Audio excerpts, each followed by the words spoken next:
बाबा रामदेव जी का जन्म तवर वंश के राजा अजमल जी के घर विक्रम संवत 1462 में भाद्रपद शुक्ल द्वितीय, जिसे बाबारी बीज भी कहते हैं, उड़ू काश्मीर गांव शिव तहसील बाड़मेर में हुआ।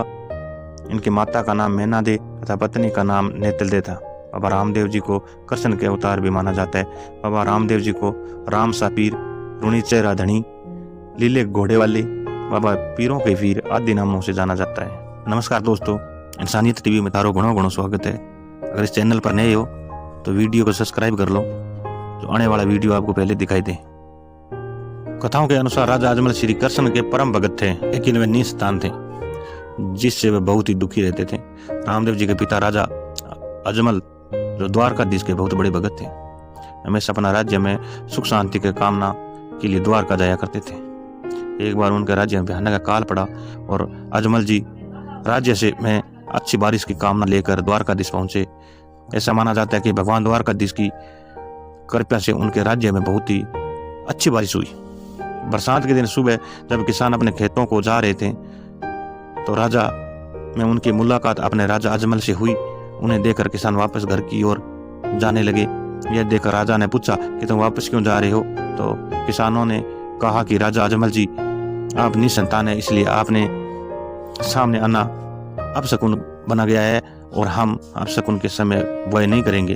यह सुनते ही राजा को बहुत दुख हुआ। एक कुशल शासक और गरीबों को मसीहा होने के नाते उन्होंने किसानों से कुछ नहीं कहा, लेकिन बहुत निराश और परेशान होकर घर वापस आ गए। तब उन्होंने निश्चय किया कि संतान प्राप्ति की कामना में द्वारकाधीश के दर्शन करने जाएंगे। उसी इरादे से वे द्वारकाधीश पहुंचे। भगवान द्वारकाधीश के प्रसाद के रूप में लड्डू लेकर मंदिर में पहुंचे। पहुंचने के बाद राजा अजमल ने बहुत दुखी और भारी मन अपनी सारी पीड़ा भगवान द्वारकाधीश की मूर्ति के सामने रखी। अपनी सारी बातें करने के बाद वह मूर्ति को देखता रहा। उसे लगा कि भगवान की मूर्ति उसे मुस्कुराते हुए देख रही है। यह देखकर अजमल जी की कोरिद हो गई और द्वारकाधीश के लिए लाए हुए प्रसाद के रूप लड्डू फेंक दिए और द्वारकाधीश की मूर्ति के सिर पर लग गए। इन सभी वाक्यों को देखकर मंदिर के पुजारी को लगा कि राजा पागल हो गए हैं। पुजारी ने राजा अजमल जी से कहा कि भगवान यहाँ नहीं है, भगवान समुद्र में सो रहे हैं। अगर आप उससे मिलना चाहते हैं तो समुद्र में जाइए, उससे मिलिए। राजा बहुत दुखी होकर समुद्र के किनारे गया और समुद्र में कूद गया। राजा अजमल को भगवान द्वारकाधीश समुद्र में प्रकट हुए। श्री कृष्ण ने स्वयं बलराम जी को उनके घर उपस्थित होने का वरदान दिया और कहा कि वे स्वयं पुत्र के रूप में राजा अजमल के घर। देखा कि प्रभु के सिर पर एक पट्टी बंधी हुई है। राजा अजमल जी ने भगवान से पूछा कि आपकी ये चोट कैसे लगी? भगवान ने कहा कि मेरे एक प्रिय भक्त ने मुझे लड्डू से मारा। यह सुनकर राजा बहुत शर्मिंदा हुआ। अजमल ने भगवान से कहा, मैं अज्ञानी कैसे जान सकता हूँ कि तुम मेरे घर आए? भगवान ने कहा कि जब मैं आपके घर जाऊंगा तो आंगन में कुमकुम के पैरों के निशान बन जाएंगे, मंदिर के शंख अपने आप बजने लगेंगे। यह सब सुनकर अजमल जी खुशी खुशी घर लौटे आई और आनिस को सारी बात बताई।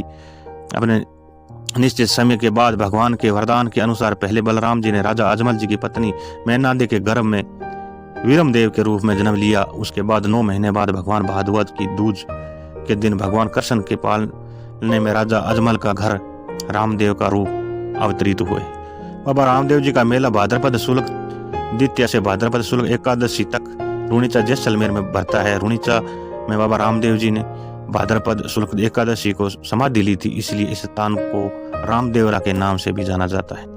भारत का छोटा रामदेवरा गुजरात में तथा राजस्थान का छोटा रामदेवरा खुड़ियास अजमेर को कहा जाता है। इनके कर्त रामदेव जी का प्रसिद्ध मंदिर सुरता खेड़ा चित्तौड़गढ़ में भी है।